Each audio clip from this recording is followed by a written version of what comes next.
Welcome to Love and Guilt in the Anthropocene, a podcast to help people and organizations embrace the adventure of climate action. We are envisioning a world where sustainability comes naturally. This is a reading from the blog post titled Human Innovation: When we focus our efforts, we can make it better. When I was a teenager, my family drove up Highway 41 to the very top of Michigan's Keweenaw Peninsula, surrounded by Lake Superior. Just beyond the gorgeous town of Copper Harbor, there's a small historic site, Fort Wilkins, a restored Army outpost originally built in 1844. My family quietly wandered through a little exhibit at the fort depicting medicine of the era.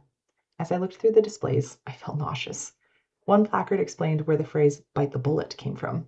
As there was no anesthesia in the 1840s and 50s, patients were offered a bullet or a piece of leather to bite down on while a limb was amputated. Looking at the medical instruments and the leeches and mercury prescribed as treatments, I thought, how barbaric. This is crazy. How is this torture the best thing to do? I asked my dad. Do you think we do anything today that people of the future will think is crazy? He nodded thoughtfully. Chemotherapy. About 8 years later, I attended grad school at the University of Pittsburgh to learn about sustainability and engineering. And that's when I started coming across things that I knew future generations would find archaic and horrifying. As a civil engineer with some experience in road construction, grad school opened my eyes to what I considered the status quo. If humanity survives, future people will likely look back on our era and say, these people paved their roads in oil. Fossil fuels are a finite resource and an amazing source of energy. Thinking about a future where this resource is quite scarce, it's actually appalling that we use it on roadways. It's like paving our roads in gold. As grad school led me into healthcare and its environmental footprint, I could see how ridiculous it all looked from a 30,000-foot view. Those hypothetical future people might dig through our landfills, finding all our single-use medical devices, and say, this can't be. These people threw away these valuable petroleum-based plastic and metal items after just one use. That doesn't make any sense at all. Humans exist in a wonderful paradox. We are amazingly creative and innovative. We have moved medicine from barbaric, unsanitary surgeries to well-medicated and safe, life-saving procedures. Humans also possess a strange hubris. We found oil and thought, this is a great resource and we can make lots of money from it. Let's think of all the ways we can use it. As the geeky tech types innovated new fossil-based materials and products, society either didn't care about some of the negative impacts, or we assumed that gouging the earth with mines and occasionally spilling some oil wouldn't have a big impact. How could it? We are just a few humans, and it's just a little pollution here and there. Well, there are many humans on the planet, and with globalization, what we use and how it's made is no longer a small local issue. The little bits of pollution we create when making and using stuff add up very quickly. It is entirely possible for us to pollute large swaths of the earth to the extent that they become unlivable for humans. We saw it with the hole in the ozone layer, which we were able to come together to begin to solve. We are seeing this with the twin problems of climate change and plastic pollution, which we are struggling to address. The fate of humanity is in question because the inertia of the systems of our past make it difficult to move into a sustainable future. We haven't appreciated how much of an impact we can have on our environment, for positive or negative, but that is changing.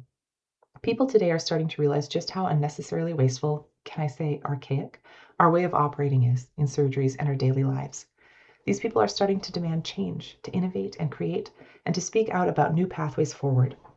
I've had the great privilege of working with some very innovative and driven people while trying to make healthcare more sustainable. I'm proud to say that medicine has been working on the chemotherapy issue. I've been learning a little bit about developments in cancer care through my colleague, Dr. Katie Lichter. We've used environmental emissions modeling tools like life cycle assessment, or LCAs, to assess cancer care pathways, including high-precision hypofractionation. This advanced approach delivers high doses of radiation to target tumors, minimizing effects on surrounding healthy tissue and reducing the number of treatment sessions the patient needs. Our LCA-based studies of care pathways help to make care more efficient and also help us point towards areas of improvement. This is important because the sterile supplies we use in healthcare can actually cause cancer, and that's just ridiculous. In ophthalmology, my colleagues at iSustain are leveraging environmental information for change.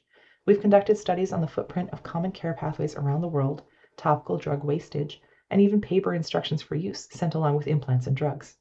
With that data, iSustain is systematically educating future and current eye care professionals, reaching out to manufacturers, and demanding policy clarification and regulatory changes. With shortages of certain supplies and drugs making care more challenging, it feels especially critical to address unnecessary waste. These efforts are not limited to a handful of medical specialties. Last year, I co-founded the Sustainable Healthcare Leadership Institute with Cecilia Sorensen at Columbia University's Global Consortium on Climate and Health Education. We brought together 30 mid-career health professionals, ranging from doctors and nurses to energy and utility managers in health systems in the U.S. We gave them leadership training, health system political navigation tactics, and technical decarbonization skills. Most importantly, however, we created this network of passionate, creative people. Throughout the past year, these amazing fellows have worked on decarbonization projects within their health systems. We have ups and downs, but together it feels like we are moving forward. That is what I try to hold on to when everything feels overwhelming. While I am often anxious and worried about our collective future, I have faith in the wonderful people I work with and our capacity to ignite change. We are an amazing bunch with a lot of passion, skill, and a view toward the larger system. Perhaps when I retire, I can reminisce on today's cutting-edge medical technology and think to myself, did we really use single-use plastic in the operating room and patient care?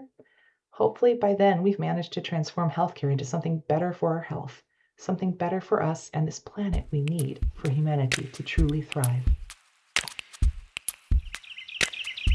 Thank you for listening.